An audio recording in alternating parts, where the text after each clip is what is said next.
I have to say that I still don't know if this is something I need to play, because playing it right before Last of Us Part 2. Did you replay it before Last of Us Part 2? I played it December and January with Elena. Oh, so I was so like, I think like here's a game this that year. you probably would like. No. Before Last of Us 2 Oh, okay, came out. okay, Sorry, in got it. 2019. Because I was like, Elena, like this is a game that you probably would like. It's very cinematic and very like the story is like right at the center. And so we really liked that. And then you waited, 5 or 6 months until Part 2 came out. What about the accessibility features? I know that's like a pretty big deal. How have you played around with those? They're awesome. They're really cool. I turned on the item ping, where like you go into listen mode and you hit like the circle button and just like bing, and like it just shows you like here are all the items in the area, which I just think is really a way to streamline that process. I do, and it's not that I don't like exploring the houses and everything like that, but it is one of those things where it's like this is a little tedious, especially if there's not a whole lot in here. Although there's some great environmental storytelling and stuff like that, but like it's just a lot. So you've got that, and so I've been using that. I turned on. There's an interesting DualSense feature where you can turn on vocal rumbling, and so basically what that is for people who are hard of hearing or maybe deaf. You've got the subtitles on the screen, but you aren't able to feel like how it is emphasized. So the controller does a very, very, very small vibration when people are talking. So you could feel how someone is like emphasizing a sentence. It's really cool. I had it turned on, and then I found that I was just spending every single cutscene like feeling the controller and thinking about that, and it just didn't make it any more immersive for me. So I did turn that off. But it's also like it has all the accessibility options of the first game of Last of Us 2. And it just even improves from there. Like there's a lot of like enemy AI stuff you can change around. You can make it so like enemies won't flank you in combat. So if you have a hard time like keeping track of everything of a bunch of enemies, or you want to be able to play more aggressively without like, if you want to make the combat easier but not necessarily turn the difficulty down, like you can change like that sort of stuff. I know that they have the descriptive audio stuff, which is huge and very cool. Because I think The Last of Us 2 was able to be beaten completely entirely with for like blind players, which I think is just such a huge step. And I imagine that this game probably is also able to be done like that. So yeah, I mean that's to me. If you are unable to play The Last of Us 1, that is the reason to buy this. Yeah, you know. So I guess that leads me to the other question about this game. Should this game exist? Should anything exist? I mean, that's true. That's true. But like, no, I mean, like, it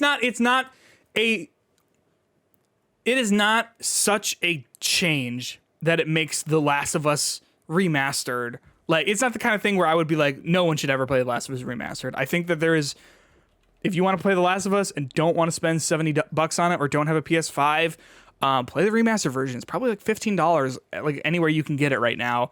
And it's also on the PS Plus collection. So if you have a PS5 and don't want to spend for, $70 for this, then play it there.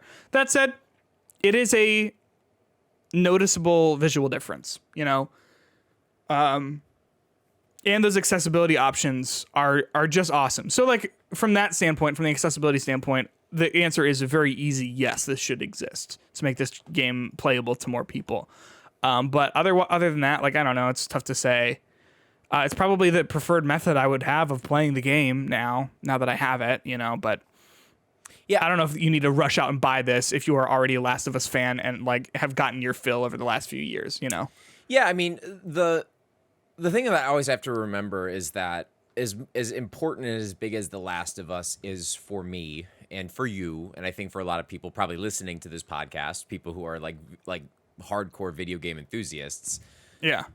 The Last of Us, this is according to VG charts, so I don't know, 100% how accurate this is. I haven't vetted it, but as of 2000, The Last of Us has sold over 20 million units, the original. Dang. And that's across PS3 and PS4.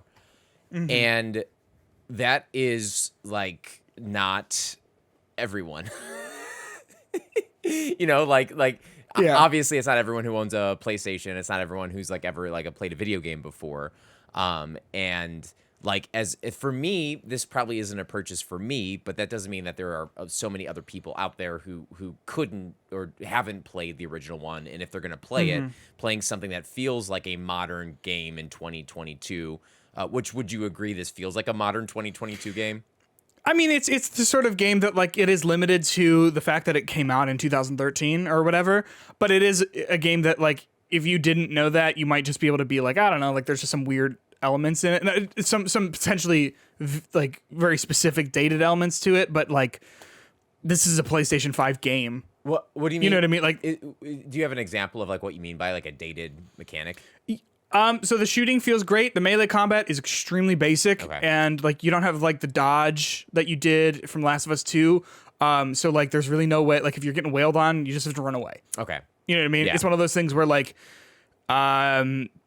since that game came out, there have been, you know, innovations on that front that make it feel a little like, oh yeah, this is kind of an older game with a new skin. I mean, like literally you know? Last of Us Part 2. Right? Literally Last of at Us the Part very 2 least. fix that. Yeah. Because But I remember in my experience when I was playing The Last of Us Part 1 again, or the original Last of Us, I was like, oh, this game holds up really well. Like I was like legitimately shocked. And of course I was playing the remastered version, so it was better frame rate and whatever. I was playing it on, I think, PS4 at the time. But then you play Last of Us Part 2 and it's like, how can I ever go back? You know what I mean? Like I think that to me would be more shocking. And I think like, I don't know, I still like in my brain am trying to like place this in my head being like, oh, a brand new $70 game of The Last of Us Part 1 that has the bells and whistles they wanted it to have.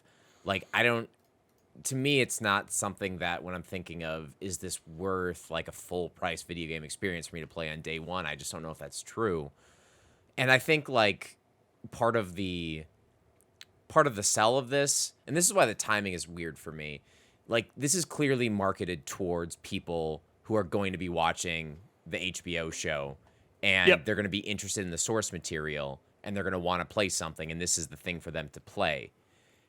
I get that, but why is it coming out in September? Like before, like when's the series coming out?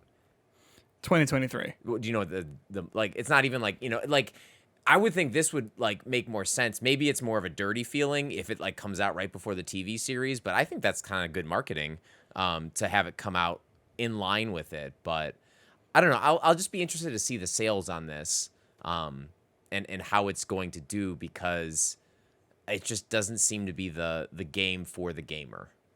Yeah. No, this is not a game that like if you played The Last of Us and liked it, but like you know never really thought about it again. Like this isn't a game you need to go out and play.